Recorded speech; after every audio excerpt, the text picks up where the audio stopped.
Hey, happy Saturday, Detroit. You're watching Beauty in the D, where we are live streaming on Facebook, YouTube, Twitter, and other top social media platforms. So please like, follow, share, comment, and subscribe. And thank you for watching WJZZ Cool TV, the coolest station in the world. So today we have a very special guest gonna come in with us in just a moment.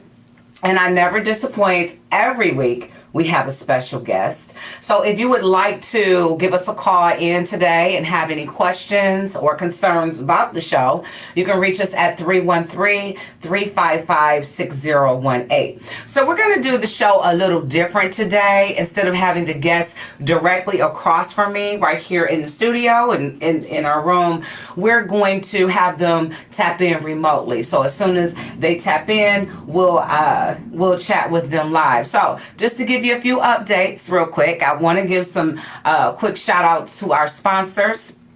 Mina Martinez, who handles all of my social media marketing.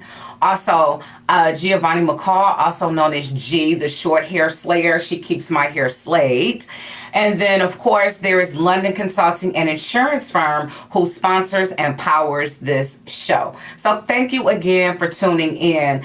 I am just so happy and so delighted. I have had the opportunity to come to you live every Saturday. I think I've missed maybe one show, and that was due to me, well, actually two. One due to me being invited to the Michigan Women's Democratic Caucus luncheon, and then last week because I was one of the featured guest speakers at Triumph Church for their youth leadership program, where they're teaching them about home ownership and first-time home buyers. So I have been blessed to be here every week, and every week I have a phenomenal guest, nothing but the best for you, because the show is titled Beauty in the D, and we have nothing but the best movers and shakers in the D, where we discuss power, wealth, and style. Also, to update you guys on a few other events that I am involved in. Coming up on June 27th, I will be speaking at the Southwest Detroit Business Association that is located in Southwest Detroit, also known as Mexican Town on Verner Highway. That will be from 12 to 2. So I invite everyone, all of my fans, followers, and supporters, as well as clients, to come to that event where I will be speaking about the importance of protecting your greatest asset, which is you. Speaking of your greatest asset, many of us, we're so busy, especially as entrepreneurs, you know, we're so busy with chasing the bag that we forget to talk about protecting the bag. What if the bag falls, breaks, or splits in two? And when I say bag, I'm referring to your income. You know, God forbid something happens, life still goes on, meaning that mortgage still needs to get paid, that car note still needs to get paid, all of your bills. And if you have any employees or 1099 people that work for you to help you get things done and move your business along, they still need to be paid too. So people can't, you know, afford to work for free. I know I can't. I will be talking about issues such as that and protecting the bag or your income by way of disability insurance, also critical illness insurance, and last but not least, life insurance. Life insurance, many people, you know, we just think of the fact that we're leaving something behind for other people, you know, to your beneficiaries. And it's not just about leaving something behind. Life insurance also has a living benefit built in there as well. And I'm going to talk about, before our guest gets here, I'm going to talk about some of those living benefits. If you're an entrepreneur like myself, and I am a serial entrepreneur, meaning I am responsible for my own retirement. I'm responsible for my own voluntary group benefits, life insurance, all of those good things I had when I had a job in corporate America, right? So you can use life insurance to help fund your retirement through various different ways. I'll talk about two quick ways real quick. One way is through purchasing an annuity for yourself. An annuity is basically a life insurance contract.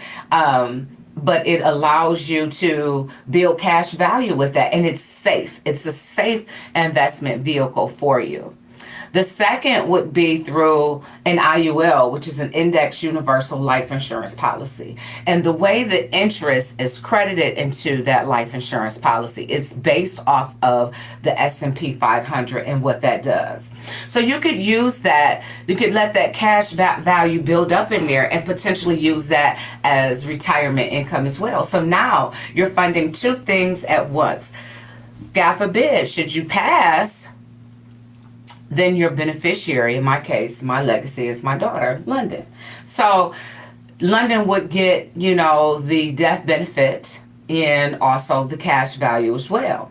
Now, let's say, I go on to live a long life, which I plan to do. That is why I'm going to give myself a shout out. I have decided to stop smoking cigarettes, and I have slowed it down quite a bit until I get down to 0. So that's going to help me increase my life expectancy. So I plan to live longer.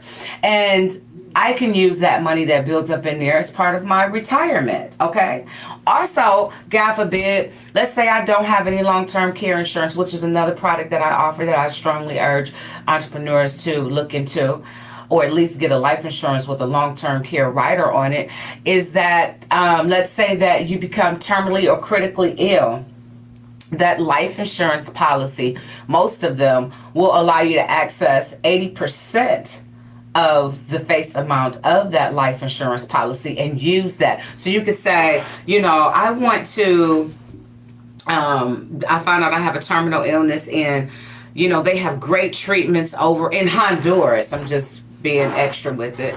Honduras. And, I need at least $50K to get over there. You could go ahead to your life insurance policy, say it's a $100,000 policy, and you take the 80% and use that.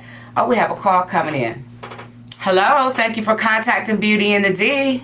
This is Stephanie. Hey, how are you? It's Perry Chaney, aka Let's See Hustle. I was trying to actually log in on the podcast, but for some reason something's going on my end, so I can't do it. But I'm actually supposed to be talking with you lovely people, so how are you today? I am fabulous, Perry. How about yourself? I am groovy, favorite, and living good.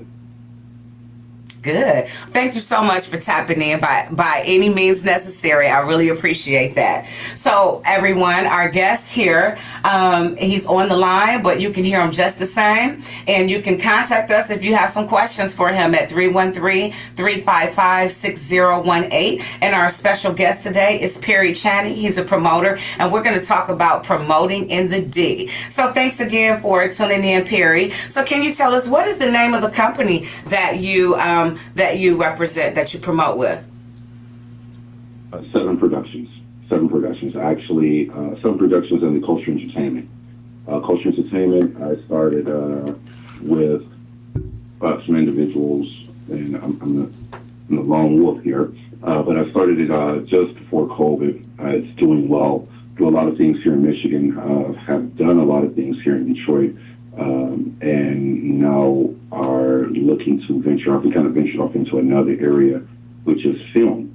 Oh. So we are still doing comedy shows, concerts, parties, events. However, we have started to produce, we're starting to produce film, movies and nighttime television series. Wow. Perry, would you agree that there's no better time to be a Detroiter than now? Listen, I live and bleed Detroit. I've lived other places, went away to college, all that good stuff, but I love Detroit. There's no, it takes, I tell you, I just got through telling someone else a story about this. Our friend up here from Texas, I played football down in Texas for a while in college, and he came up to hang out with me one summer up here in Detroit, and we're riding and we're driving through Belle Isle, and of course it's something, I took it for granted. It made me realize it, and he asked me to stop. He was like, just stop the car for a minute, let's just get out for a second. I'm like, what are you talking about? Okay.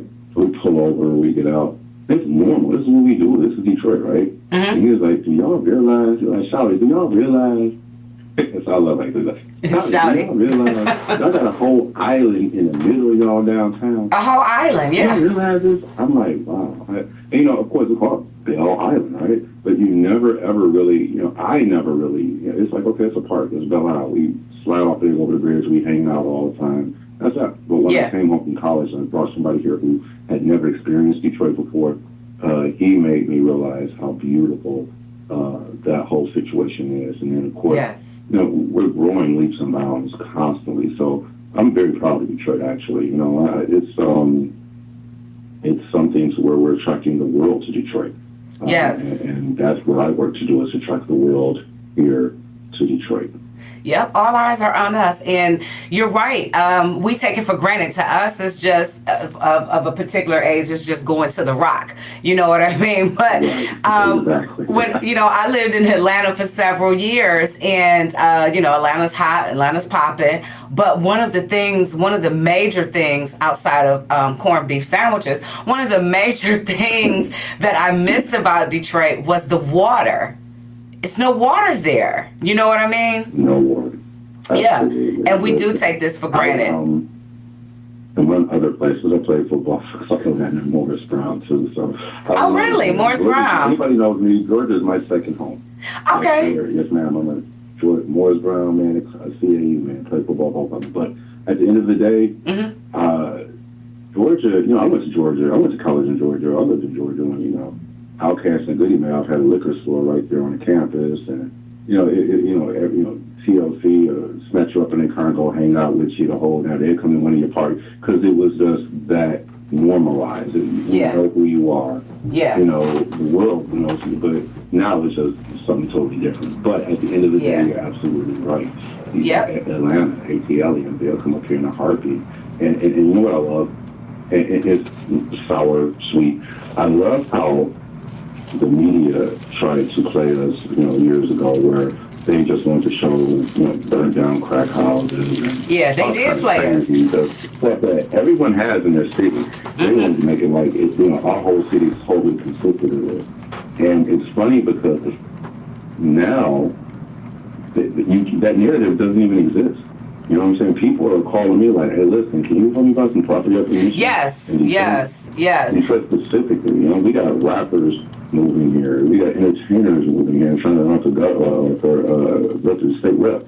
So Detroit is a place where, it's pulling the masses. The eyes are on Detroit, and trust me, Detroit is, it's a motor town, and soon with Tubi and everything else, shout out to all of them, all the actors and everything. Detroit is motor town, and I call it now movie town. And that's where I was going with this. When you mentioned to me, Perry, about now you're delving into doing film, and we're going to talk about your promoting in just a sec. But when you mentioned to me about the film, that's where my mind went. It went right into, isn't this a great time to be a Detroiter? Because we're on the map with the real estate piece. We're on the map with our aesthetics, and we're on the map with the movies. You got to give a shout out to a lot of, I've had a couple of them on, Dennis Reed, Erica Smith, and now you. I mean, they're doing, especially with Homestead, when I hear that little music in the beat, I'll be like, oh, this is Detroit, this is about to be a banger right here. Like, I already know.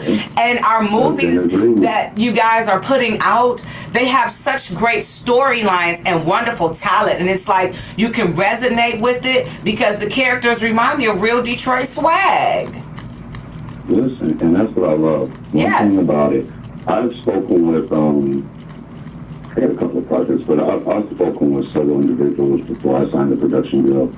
And, and of course, it's one of those type things where, you have to vet everyone. Yeah. And it's funny because I can say this much because I do have a deal in placement, so I can only say certain things, but I wrote a nighttime television series that focuses on Detroit, factual and fictional things that have happened in Detroit. Okay. And it focuses on 4 influential families who are battling for control of Detroit. Right? Oh, now that's deep, and that's the truth. It has all kinds of twists and turns. It has a lot of stuff you've heard, a lot of stuff you haven't heard before, but it's really, it's really good, if I don't say so myself. And what's crazy is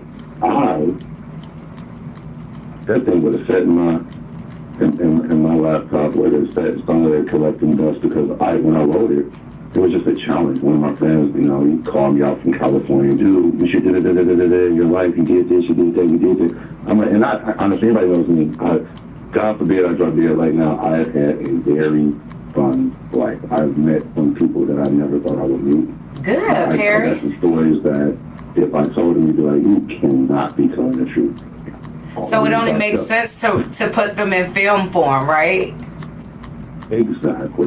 But the sweet thing about it is, so what I love about the company I signed with, Creative Content, they are solely focused on making, I told them, I was like, listen, the only reason I'm still talking to you is not that I have the money to produce this they don't know.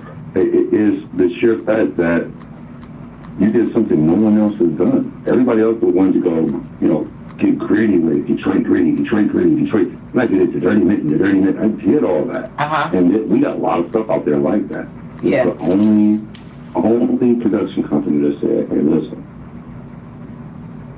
we respect what you're saying, we agree, and we want to run with it 100% how you want. And I just want to show Detroit, I want that. Put it this way, you know what the series is about? It's a marriage, I can tell you this much, it's a marriage of power, empire, 50 Shades of Grey, and the family business. Okay, I'm intrigued. Now I can't wait to see the pilot. Exactly. You're gonna have to invite me to the red carpet for that, Perry. Y'all gonna have to come in. We're gonna have to do some business because we're doing a couple of different things. I'm still promoting, still throwing events. Actually, I have a private pool party today that I'm hosting. I also have a pool party with WJZZ down at the Riverside Marina. So yeah, we'll be there. Yep. Yeah, absolutely. Well, I don't have it, but I'm going to hang out with them, and my people all love them. So at the end of the day, and then I have one on the 13th of July, actually. Then I also have a hotel takeover at the St. Regis on August 17th, so we're putting that together. What's the hotel takeover going to consist of, Harry? Oh, my. Listen, right now we're looking at, depending on sponsorship, we're looking at bringing a Grammy Award-winning artist in, the EP concert. We want to pair them with our local artists, because anything I do, anything I've done in Detroit, I'll bring a national artist in, but I have to have my local artists. I have to have local Detroit talent on there. Yes, absolutely. If we don't do it, who is? Yeah, because we have great talent out here. There you go. You know what I'm saying? Listen, again, short story, I'm done. Just like it was in Atlanta. When I was going to college in Atlanta, no one listened. You couldn't get airplay. No one listened to Atlanta music, right? Right. And you know, B103 and all them, Cameron Ryan and all them, they were like, look, they playing mainstream music. So with these, and that's why I love George. These individuals in the projects figured out a way to hook up their own podcast before podcasts were podcasts. Not even podcasts, their own radio station. I don't know what they did, but they were on the radio, right? Cursing, doing everything, telling everybody what a roadblocks were. And if you live in Atlanta, you know you can be riding down the street, come up on the exit, and it's a whole roadblock there. And if you ain't you're going to do that. Back in the day, in the 90s, yes, it was like that. Exactly. You know what I mean? So at the end of the day, they played nothing but George. They refused to play anybody music but George music. Right? Ludacris used to come to my club all the time, right? What's the big comedian? I used to manage a club down when I was in college too. Okay. I can't remember his name right now, but at the end of the day, bottom line is they refused to play any comedian. Bruce. Oh, okay. Yeah. He ran the club 559. I ran 720, a block from each other, and we used to work off each other's business all the time. But I don't know why I always thought Bruce was from Detroit. I don't know why I thought that. Oh, he up here about that. No, he's from Atlanta. Okay. Born and raised, tell you in a minute. But at the end of the day, though, we would listen, and they would play nothing but Atlanta comedians, nothing but Atlanta musicians, nothing but Atlanta artists, right? Period. Yeah. Like poets, everything. And to the point to where the radio station they were losing such a large market share that they had to let them in. They had to come talk to them, and they gave all them boys jobs. And that's how you got all these cats on the radio who've been on there down in Atlanta for years. And that's how you make change. And then they took over the Dirty South rap. You know what I mean? Then they took over. They didn't just come out. They took over. Then T.I. say the king and all that. Okay. There you go. You already know. So I love it. So yeah. So at the end of the day, that's what I'm on. I'm on building bridges, not burning bridges. Although, Absolutely. I'm not, listen, if you're on foolishness, I am a firm believer. Sometimes you got to burn a bridge just to see if they can swim since they want to be on foolishness. However, I'm all about building bridges. I'm all about, and everybody I'm around is about that. It's about helping, it's about networking. Let's talk about some of the promoting that you have done. Now that you've delved over into film, I'm pretty sure it's going to be like second nature for you to promote. But let's talk about, to our listeners, first and foremost, how did you get into becoming a promoter in the first place? And then some of the work that you've done. I got into being a promoter because I wanted to throw my mom and daddy a party. Okay. No, I apologize. I apologize. Not my mom and daddy. My grandmother a party. I was at a big party, and so I called I didn't know if my mom and dad would let me, so I called my cousin, and I shout out to Sandra Smith. I called my cousin, and they're my mom and dad's age, and I told them what I wanted to do. And they thought I was playing, but you organized and put together, and I guess they thought I was playing, but I called them back. Like, are you serious right now? I had it all written down with my little pencil, nice and neat. I didn't know what I was doing, but I'm like, I want to throw my grandmother, I want to throw my grandmommy a party, a birthday party. So they set it up, they had me come over, walk around the corner, they set me down, we put everything together, decorations, and they actually put everything together. Then my mama caught wind. She was like, what? So then she jumped in, so he's like, well, look, you got to do this. Then on top of that, I watched my mom and dad. They started the Northwest Detroit Panthers and Detroit Power, a team that's been around for 50 years. Oh, my goodness. Yes. Yeah, that's my mom and daddy. And, of course, some other... Give them a shout-out real quick. Started my mom and daddy living room. Okay. I said give them a shout-out real quick. Absolutely. My mom and daddy. Shout out to mom and daddy. At the end of the day, yes, I'm grown. People don't call my mom and daddy. Absolutely. At the end of the day, though,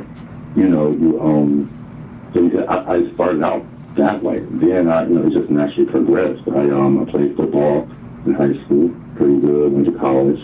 I got to college and I ended up throwing parties. But one thing led to another. I ended up running different clubs. I played at Eastern Michigan, Texas A&M, Clark Atlanta, and Morris Brown. In Atlanta, I ran a club. In Texas, I ran a club. At Eastern, I didn't run a club, but I had a whole lot of parties. So at the end of the day, it was just a natural transition rather. Okay. And then as I became an adult, opportunity to meet some influential people in the training industry, and they came and did some stuff. Just on GP on text right off, just on the relationships. And when I realized that, they start introducing me to other people, I'm starting to look at these people, and they throw 3 concerts a year, and they live for 2 years off 3 concerts in 1 year. I'm like, well, wait a minute, this is something I need to be really taken serious, right? Yeah. So I learned. Listen, he's my best friend, but I call him my brother, right? His name's Ari Jackson. They brought R. Kelly, LL Cool J. They brought all kinds of people down, right? So they started teaching me the game. Once they started teaching me the concert game, it was a smooth transition to the comedy game, because what people don't realize is Detroit, and I'll put money up hands down. Anybody, listen, matter of fact, I'm on your show, I'm saying right now, I'll put up money hands down that Detroit got some of the funniest comedians in the world. Okay. Anybody who say different, I got money on deck right now.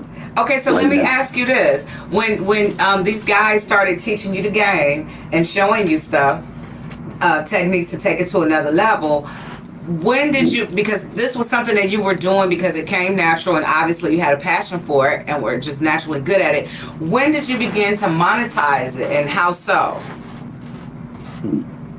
It's funny. I just put it on news, somebody on Facebook the other day. I'm at Clark Atlanta University. Okay. Me and one of my best friends and also something 9 years old up here behind Alexander. So we down there and fashion shows, we're doing fashion shows. But we happened to be staying, we had a football game the next day, and we were supposed to be in the dorm room sleep. And we happened to sneak up the dorm room because it was just so much excitement, homecoming weekend. Yeah. And we saw these 2 cats with this entourage walking across campus. And we were like, wait a minute, MC Green. Oh, we love NC Bree. Shout out to Flint. Yeah. So, you know, of course, in our Detroit fast, we yelling 7 Mile down, and what's up, Breathe? Like, we ain't think about Tupac, honestly, God. Rest in heaven, brother. But we didn't even think about Tupac at this point. We were like, that's Breathe. Flint, Yeah. we about to go hard. It's crazy. So Breathe called us. Breathe was like, he was like, y'all for the team, he's like, oh, respect. I see y'all in here. Pac stopped him. It was like, nah, man, them little people from this, y'all come with us. He told security that. So we hung out with them, which was the night that Tupac talked to police officers. So at the end of the day, long story short, we put this party together. Now, mind you, Pac, and this is a true story, Pac told us, we can be verified, Pac told us, hey, put a party together. We at the Marriott Marquis. Y'all come to party with us. We come in y'all game tomorrow. Y'all niggas gotta leave. Excuse my friends. Y'all gotta leave and get up out of here. You can say what you want to, but go ahead. So we snuck out the dorm room, pushed our car out the driveway, pushed it a block up the street so the coach wouldn't hear us leaving. Hopped in the car, shot down the street. We Marriott Marquis to go party with Tupac and MC3. Wow. We called every female we know, blah, blah. You said no men allowed. So we called a gang of females, right? We didn't know it was going to benefit us. So halfway there, we on the news, Tupac had shot a police officer. So at this point in time, we calling everybody back like, hey, it's a wrap, we're not going. And we started getting back to the dorm room. So we had to sneak back into the dorm because, mind you, we had a football game the next day. So, and my teammates will probably kill me right now. But at the end of the day, we got back in the dorm, everything was good. And that weekend, I also had a house. My agent had me a house, so I also had a house, so we used to throw parties at the house. Okay. So that next weekend, our parties used to average maybe like 15, 20 people from campus. After that, our parties, it was like over 75 to 100 people every single. Now, were you charging people? Were you charging people to get into these? Okay, so that's when it started monetizing. It wasn't no NIL. But listen, we didn't get paid playing college sports, so yeah, we had to get it how we got it. So absolutely, we charged. Okay. And with college students, we charged $5 and $10 a pop. We tried to do to bring liquor first. Okay. But then people bringing Mad Dog and stuff, and that ain't me. So Yeah. I didn't even drink. I didn't do anything. So I was about to go for it. I didn't do anything. So we partied, and then we started getting, people started coming. It got real popular, and we moved it to the club. And then people still talk about it. It was 720. We turned that club. It was in the middle of Clark Atlanta, Morehouse, Mellis Brown, and Spelman. Okay. And we got party back. We turned that club out. And now, so in the West End, you had the West End turned up. I beg your pardon? I said you had the West End turned up. Well, what you know about the West End? I told you I lived there for several years. So you already know. So it's the West End Mall, right across the 559 where Bruce was, right down the street, right next to the McDonald's, the 720 Railway. How about this? Ludacris, which is Little Chris, used to come to the club I used to manage all the time. And he used to always, so respectful, always come to like, look, big bro, he was a little, I'm like, how you even driving? Wow. He was driving, and he was like, I want to sell my CDs. And in my mind, I'm like, whatever, sell your CDs, I don't care. You know what I'm saying? It's whatever, I don't, sell your CDs. Well, let me get, if I want no money from you, you're selling CDs out of your car. And you're a young cat. I don't even know how you're driving, but whatever you're doing it. Man, make your money go ahead. Look, I'm a college football player, a college student. In my mind, I'm not thinking about business. I am thinking about business because I'm running the club, but I'm not thinking about that business. Right. Biggest mistake of my life. Biggest mistake of my life. Next thing I know, I see the same cat. I'm like, why do we so familiar? So Ludacris had grew up. I was like, that's Ludacris. That's Ludacris growing up. He comes to the club all the time. I was like, what? I looked again, I'm like, that is. So Atlanta right now is commercialized. I love it, but it's commercial. Yeah, it is. Back in the day, Atlanta back in the day, it was, I don't know, man, listen, I done went to the mall, boys to me in there. I'm like, hey, listen. I literally told her, listen, I love y'all, but like this, I'm not no groupie. My sister, she not a groupie either, but she absolutely love y'all. can y'all please just call? Can I call her? So you called your sister with Boyz II Men on the phone? I gotta be a big brother. I was like, I gotta be a great big brother. Yeah. Boyz II Men. If they can have Boyz II Men call my sister right now, I'm the best big brother in the whole world. You know me? They was like, was it Link Small? They was like, man, call her right now. I'll call her right now. Boom. They called her, they sung to it, told her what my sister fell out, and they signed her. I don't know, some menu I had and gave my sister right. That was a beautiful gift. TLC walking to the mall going to do a record signing. TLC. And mind you now, I'm an old cat now, but I'm 6'5", 252. I'm a big cat, right? I'm kind of beautiful. I walked up to the security, like, I know y'all security ain't gonna respect y'all, but hey, I love TLC. I just want to come say hello. Now, mind you, this was, they were known, but they weren't known. They weren't like who they are now. Yeah, and one thing led to another. They was like, I like your swag. Come on with us. I went on the rest of my team. I was like, I'll catch y'all later. And I'm going to TLC for 2 days. Now, okay, I got to cut you off right there. Perry, I got to cut you off right there. That right there, that story that you just told right there, that's a testament to what we've been talking about, that Detroit swag. They pulled you out of everybody to say, come hang out with us for 2 days. There you go. Listen, Big Meats. I'm not Meats. I'm there. Big Meats? Literally, again, all can be verified. We down there, we at camp, we at Morris Brown. Now we're playing football. Nope, we're still across Atlanta this time. We're playing football. Like, we hanging out, it's summer camp, you know what I'm saying? We done had 3 practices in 1 day, ran 10 miles, all this stuff. So we tore all the teams, we going down to, the underground. To go hang out, you know what I'm saying, and grab some drinks and chill, kick it, right? Cool. See some females, that's what you do, right? Well, next thing I know, we walking just before we get to the underground, and I had on a D-fitted, Detroit boys, and whatever our D-fitteds. Yeah. My boy had, but that son is like, y'all, this one kid was like, y'all from the D? And he was like, really like, y'all better be from the D. I'm like, well, yeah. He said, y'all better be from the D. We looked at him like, okay, mind you, we tried to do the football, so we were like, what is this? But it was you know how you meet somebody, there's a feeling like, don't mess with them like that. These not average people. Yeah. So, me and my friend, we was going like, we really from the D. He kicked in like, yeah, we down here, we play football for collecting land. They was like, oh, okay. And we listen, we doing this and this and this and this over at the strip club. Y'all come here tonight. So what do we do? Again, snuck out. I don't know how we would say that, so we snuck out, went over to Magic City. Who was there? Big Meech and his whole crew. He told me Big Meech. He didn't say Big Meech. He's just like Meech. He was real quiet and chill, right? It wasn't no big deal.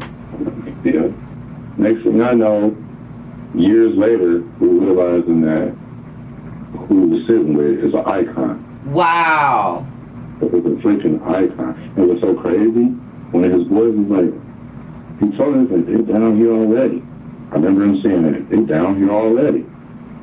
He was like, nah, them boys, them football players, no, leave them alone. Mind you, we from Southern Mount, we knew what that was. But we didn't get some old regular peons or some regular cats who just got a couple of dollars and they want to hang with us because we thinking we the prize. We play football, we got to go pro. We right. We off from the D. And we from Detroit. We realized that we were blessed, right? Because we from Detroit. Detroit. We would fight all day in Detroit. Yeah. In Detroit, you better not say. We bonding together. We can figure out how to do that in Detroit. We're the most phenomenal city in the place. Oh my goodness. Say that again. I'm going to take a sip of my water to that, for real. Because when we go places, I know I did. I used to get asked all the time, where you from? Where you from? My hair, my accessories, it's just a certain swag that we have here. We're the type of people, we're not going out to eat. We're not going to the mall if our hair not done. That's just how we are. I got an 11-year-old daughter. We up, she a half an hour early to school and everything, and she having a fit because she cannot leave the house if her edges aren't right. If her edges aren't right, damn, I don't even know what edges are. I'm bald headed since 90. I'm like, edges? Are you freaking kidding me? Yeah, they gotta be on point. Now, it hurts us in some places, but it helps us in most. Anywhere you go, if you right, people gonna love you. They gonna respect you, and you have to work your in from there.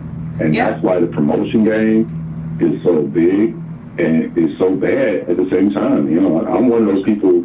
You might want to go ahead and cut my mic now because I speak my mind. Listen, at the end of the day, I think promotions in Detroit, I think it's at an all-time high. I do. Okay, so let's talk about that. There are some snakes.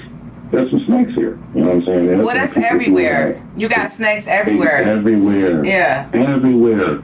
But what, in my opinion, this isn't my opinion. Mm-hmm. Even though you got snakes everywhere, you got snakes here, you know, at some point you gotta hold yourself higher. You gotta hold yourself to a higher accountability. You know? Absolutely. And although, you know, a majority of the promoters here are they got good intentions. Mm-hmm. We have to figure out how to use synergy and come together.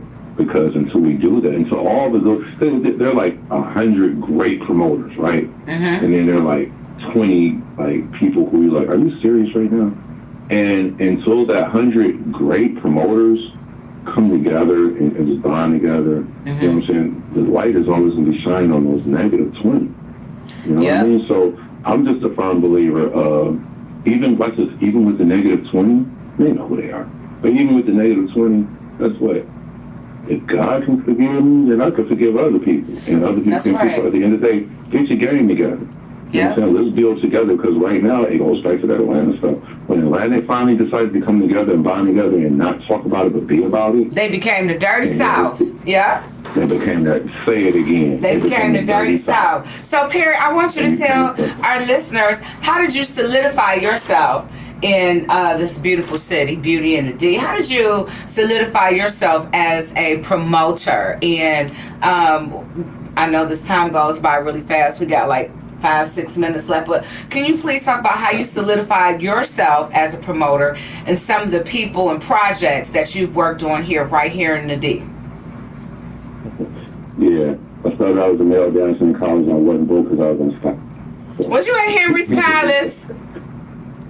You say what? Were you at Henry's Palace or Club Mozambique? I went to Mozambique one time and danced there. My dance was playing for most of my dance. I was one of the top dancers in Dallas, Texas, and Atlanta, Georgia. Okay. This is when Atlanta was, you know, band strong. At the end of the day, though, bottom line is, you know, my agent told me I had to stop because, you know, the pro teams were looking at me and this wasn't a good look, so I stopped. Right? However, by the time I stopped, though, I had a name. So I started promoting parties, right? Okay. Again, going back to the parties. And then when I realized that, you know, okay, this is good, but, you know, you know, there's more to this. So I started learning. I started hanging out with, you know, shout out to Carl Jackson.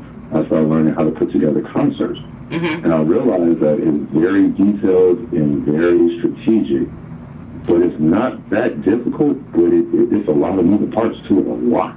Okay. So at the end of the day, I started learning. And I was one of those individuals like, no, give me a broom. I don't care what you're paying me. Just give me a broom. I'll sweep up. I'll clean the bathrooms. I'll do whatever. I just want to learn. Uh-huh. And one thing led to another. And, you know, with the individuals and, of course, in playing sports and knowing some people, I started throwing college parties and bringing celebrities. Once that happened, as an adult, I started... So, you know, I have a production called Drip the Runway, so I do some stuff as models and local artists and national artists and everything. So I've had, you know, Nisha Nashay, Bianca Bad, Jay Holiday, Fletcher P and Pretty Wakey. We brought R. Kelly to town. Okay. So, you know, before, you know, his demise. But at the end of the day, we, you know, so that's what, you know, so those, man, my dad, he could have been one of the original dramatics, but I was born. So he decided to be a great dad instead of going on the road. Shout out to Dad for that. Mm-hmm. Right. You know, so definitely that's my cooking man. You know, my cousin's Paul Williams of the Temptations, right? My dad should have been there. He was supposed to be the manager for Temptation for being, his family was more important than him going on the road. So, those type of things, those type of people, So you come from good morals. You have a great foundation. You come from good morals, good stock, as people would say. Yeah, it's old folks, yeah, absolutely. I guess I'm old folks too now. But yeah, good stuff. You know what I'm saying? It's a blessing. So it's a blessing. So all those butt whippings and punishment, it makes sense now. Yeah. At the end of the day, that's it. So, hey, listen, thank you for having me on the show. I truly appreciate it. Again, listen, I'm out here. I'm doing a lot of different things. Tell us so we can tune in. Tell us so we can tune in. There you go. Listen, how about this? I'm going to be hanging out. I got 4 birthday parties down at the Riverside Marina. July 13th. Yep, July 13th. Okay. I'm hosting at the Riverside Marina, Jazz Flash. We're going to have a whole lot of people there. Aunt Frank, I'm pulling in some people. I might even try to pull a little surprise people in too, but it's going to be really lit. It's going to be fun. The pool is going to be phenomenal. Start off with WJZZ for putting this together. It's a beautiful thing, right? Yes, yes. How can we follow you? Perry, how can we follow you so we can be in contact with the promotion that you're doing and the upcoming films that are being produced?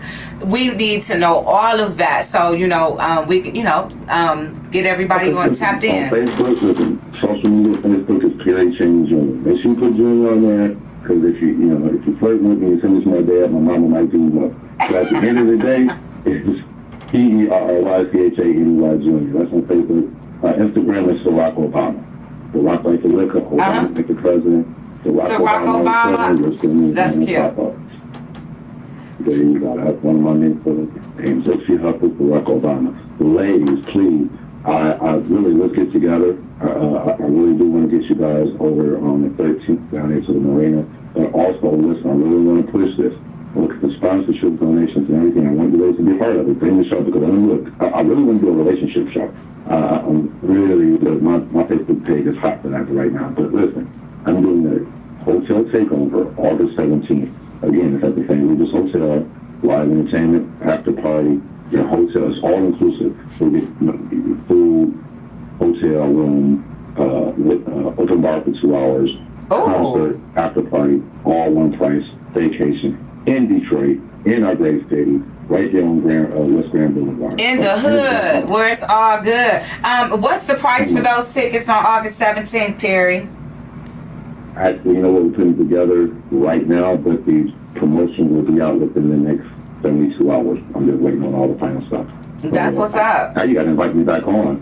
Yeah. Invite me back on. You got to come on and do this in person next time. Absolutely. And I am single looking for a wife, and I'm silly. But yeah, I am looking for a wife, so there. Well, I'm glad you threw that out there. It's a lot of us looking for a husband, so I'm glad you threw that out there. Don't play with me. I'm old school. Listen, I believe in building power couples. That's what all this is about. You know what I'm saying? Building power couples, whether they're friends, family, or your wife. So there you go. Absolutely. Now for your Facebook, that's PERRYCHANEYJR. You got it. Okay. All right. Well, everyone, we had Perry Cheney, the promoter here in Detroit, and he has these events coming up. He wants to see you there soon. You can check him out on Facebook again at PERRYCHANEYJR, and also his Instagram, which is Barack Obama, like the liquor Obama. Thank you so much for joining in and coming in and doing the show with me today. I really appreciate you taking time out of your Saturday, Perry. Hey, listen, I thank you for having me. It's a blessing. You ladies keep doing what you do, being positive, being successful. And I pray every day you have is as beautiful as you are. So have a blessed one. I look forward to working with you soon. All right, you too. Take care. Thank you, Detroit, for watching Beauty and the D Live, where we stream on Facebook, YouTube, and other top social media platforms. So please remember to like, follow, share, comment, and subscribe. And thank you again for watching WJZZ Cool TV, the coolest station in the world. Beauty and the D, we focus on power, wealth, and style every Saturday live from 1 to 2. Thank you, and see you next week.